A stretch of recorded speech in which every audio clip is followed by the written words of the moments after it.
नाही आमंत्रण देणार अजितदादांना. का द्यावं आमंत्रण त्यांना?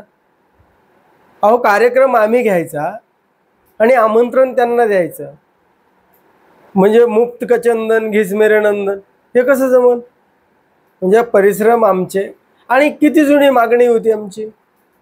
धनगर समाजाला आरक्षण द्यावं ही फार अत्यंत जुनी मागणी. काय केलं पवारांनी? नाही दिली. अहो, त्यांनी काय केलं? त्यांनी स्वतंत्र निधी, स्वतंत्र योजना धनगर समाजासाठी लागू केल्या. पशुधन विकास, म्हणजे पशुधनासाठी जी काही ही करता येईल, संशोधन, मेंढीच्या जातीचं संशोधन, शेळ्यांच्या जातीचे संशोधन, शेतीमधल्या संशोधन संस्था, शिक्षण, अशा पद्धतीने त्यांनी धनगर समाजाचा विकास करण्याचा प्रयत्न केला. ते काय होत असतं का? त्याच्यासाठी आरक्षणच द्यावं लागतं, आणि तेही एसटी प्रवर्गातून द्यावं लागतं. आणि ते जर एसटी प्रवर्गातून जर आरक्षण नाही दिलं तर धनगर समाजाचा विकास कसा शक्य आहे? नाही ना, शक्य नाही आहे तो. मग अहो, देवेंद्र फडणवीस आणि हे नरेंद्र मोदी, अमित शहा, बघा, देवेंद्र फडणवीसांनी अरे 8 दिवसात आरक्षण देतो म्हणाले बारामतीच्या सभेमध्ये. धनगर समाजाला 8 दिवसात आरक्षण देतो म्हणाले, आणि हो, काय झालं? 1 दिवस म्हणजे 1.5 वर्ष का असेना, पण धाडस लागतं म्हणायला. अहो, 10 वर्ष झालं ते म्हणाले, पण ते म्हणले तरी ना की एसटी प्रवर्गातून 8च दिवसात मी आरक्षण देणार.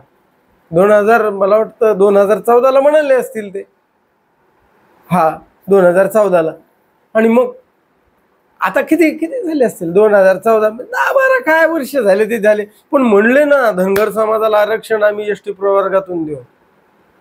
अहो, हे 2019ला ह्या देवेंद्र फडणवीसांनी जे काही ठरवलं होतं की 1000 कोटी धनगर समाजासाठी 13 योजना होत्या. आदिवासी, म्हणजे आदिवासींना ज्या लागू होतात त्या योजना 13 जशा तशा लागू करायच्या म्हणल्या आता धनगर समाजाला 1000 कोटीच्या.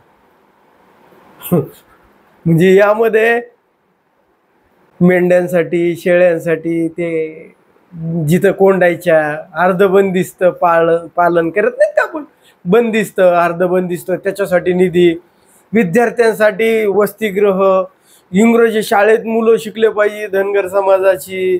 पुन्हा नंतर त्यांना ते जो निधी, न्यूक्लिक काय बजेट, न्यूक्लिक बजेट, म्हणजे जे अर्थसंकल्पात नसतं त्या बजेटमध्ये सुद्धा म्हणजे सुधारणा करता याव्यात. अहो, धनगर समाजासाठीच्या मुलांना पोलीस प्रशिक्षण, लष्करी प्रशिक्षण, अशा पद्धतीच्या योजना द्यायच्या होत्या. अहो, त्या योजना 1000 कोटी खर्च म्हणजे अगदी करणार होतं सरकार. पण काय झालं माहिती आहे? 500 कोटीवर आलं बजेट. 500 कोटीवरून शेवटी शून्यावर आलं. म्हणजे या 13 योजना लागल्याच नाही हो, ते 1000 कोटी आलेच नाही. काय चूक आहे? पण 1000 कोटीची आणि 13 योजना आम्ही या धनगर समाजासाठी लागू करू. धाडस केलं ना त्या देवेंद्र फडणवीसांनी. असं धाडस या अजित पवारांना किंवा त्या शरद पवारांना झालं का? आणि आता ही 300वी जयंती आहे. 300वी जयंतीनिमित्त आम्ही 50,000 धनगरी डोल वाजवून आम्हाला या धनगर समाजाच्या आरक्षणाच्या आश्वासनपूर्तीचा, स्वप्नपूर्तीचा सोहळा आम्ही साजरा करतोय. आणि मग त्याचं फुकटचं श्रेय अजित पवारांना कसं घेऊ द्यायचं? कारण परिश्रम केले आंध्र प्रदेशामधल्या जातीचं, लंबाडी जात, हिचं अभ्यास करणं, कोणतीही गोष्ट अभ्यासपूर्ण करावी लागते हो. हे पवारांना काय माहिती? ते देवेंद्र फडणवीसच अभ्यासून येत आहे. अहो, अभ्यास केला त्या लंबाडी जातीचा, त्यांचं सामाजिक, सांस्कृतिक, आर्थिक कसं त्यांचं राहणीमान आहे ते धनगर समाजासारखं आहे. आणि शरद पवारांनी मागणी केली. आता यांचा पक्ष वेगळा, केंद्रात काँग्रेसचं सरकार होतं, नाही ऐकलं यांचं. आता डबल इंजिनचं सरकार म्हणून या देवेंद्र फडणवीसांचं प्रत्येक शब्द अमित शहा आणि नरेंद्र मोदी खाली पडू देत नाहीत. म्हणून धनगर समाजाच्या स्वप्नपूर्तीचा सोहळा, आरक्षण मिळतंय त्याचा सोहळा आता साजरा केला जातोय. आणि याच्यामध्ये फुकटचं श्रेय आम्ही अजित पवारांना का द्यायचं?